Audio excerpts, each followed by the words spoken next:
All right. Here's one that a fellow talk show host just sent me from New York.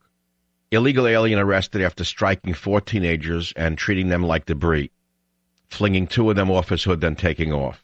Illegal alien, Mr. Garcia, from Guatemala, no license. Mr. Illegal alien from Guatemala, no license. And he ran, treated the girls like debris. But a man stopped and ran after him. The day laborer jerked his car to a stop, forcing the 2 victims to fall off the hood so he could make his getaway. As Garcia, the illegal alien, took off, leaving the 4 victims in the street, Good Samaritan Steve Loverde sprang into action, determined not to let the illegal alien hit and run or get away. I jumped into my car, I made a U-turn, and chased him down, and he must have been going about 90 miles an hour, Loverde told CBS 2. I pulled him out of the car, and I took his keys away, and I just threw them on the grass and made the 911 call.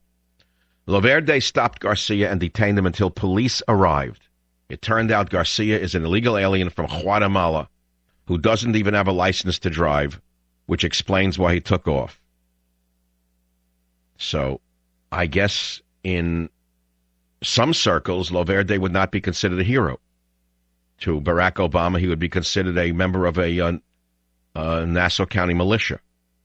I guess to the liberal pot smoker who frequents Manhattan clubs, the Good Samaritan who chased down the illegal alien who ran over 4 girls would be considered evil white male militia member who violated the civil rights of this poor day laborer.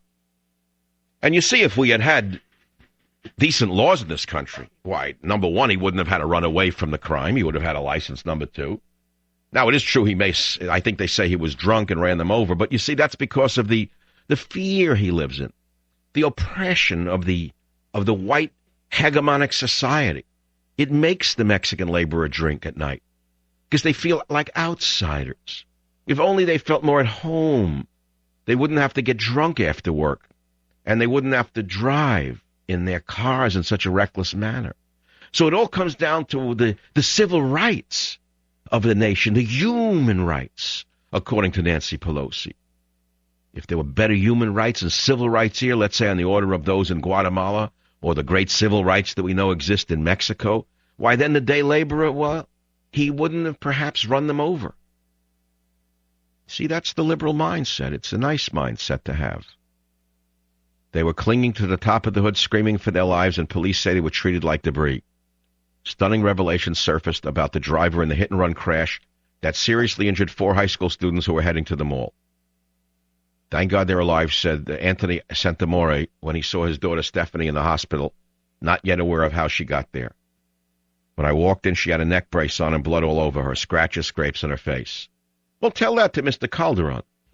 Tell that to Chuck Schumer, who is in favor of comprehensive immigration reform. He stops to get them more. Here's what happened. Oh, you got the picture? Santamore said, what does that say about him? Stephanie and her 3 friends were crossing the street when blindsided by a car whose driver never bothered to stop, even as 2 victims were laying in the street, and 2 more, including his own daughter, were on the hood of the car screaming to stop, stop, stop. What does that say about him, basically? You can classify him as a lowlife, Santamore said of the driver, identified as 26-year-old Elias Garcia of Hempstead. Police said what Garcia did was barbaric, especially in how he successfully got rid of the screaming girls.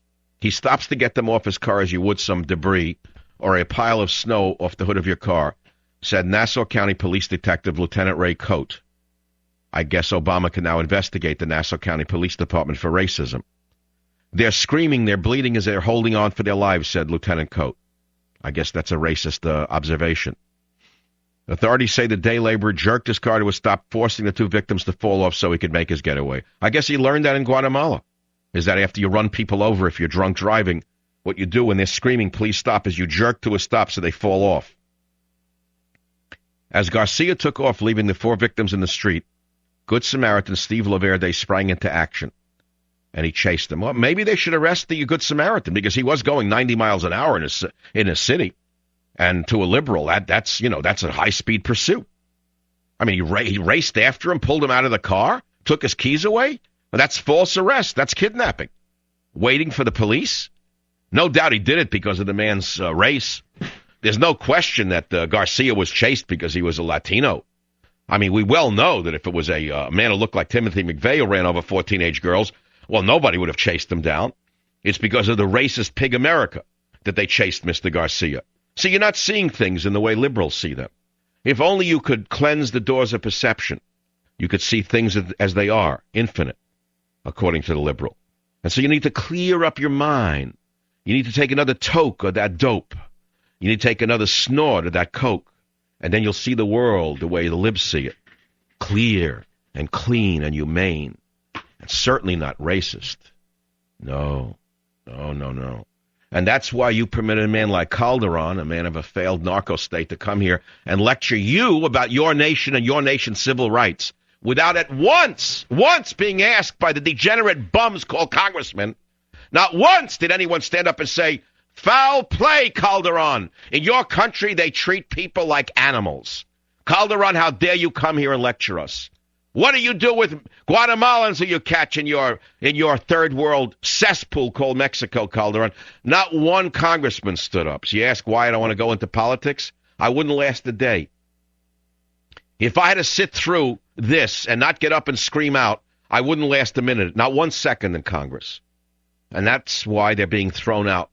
And that's why every candidate that Obama backed, everyone 4 in a row, has lost. If the election were held again today, even that old sad sack McCain would have won by 20 points. If people had known they were electing Karl Marx Jr., if people had known that Vladimir Lenin's grandson was being elected, if people had only known that this radical, delusional, narcissistic college teacher would try to foist all of the most radical policies that he had mused about with his radical friends all those years, they never would have elected him. But the Republicans wanted him elected. I keep telling you that. What you don't know is they planned this. You think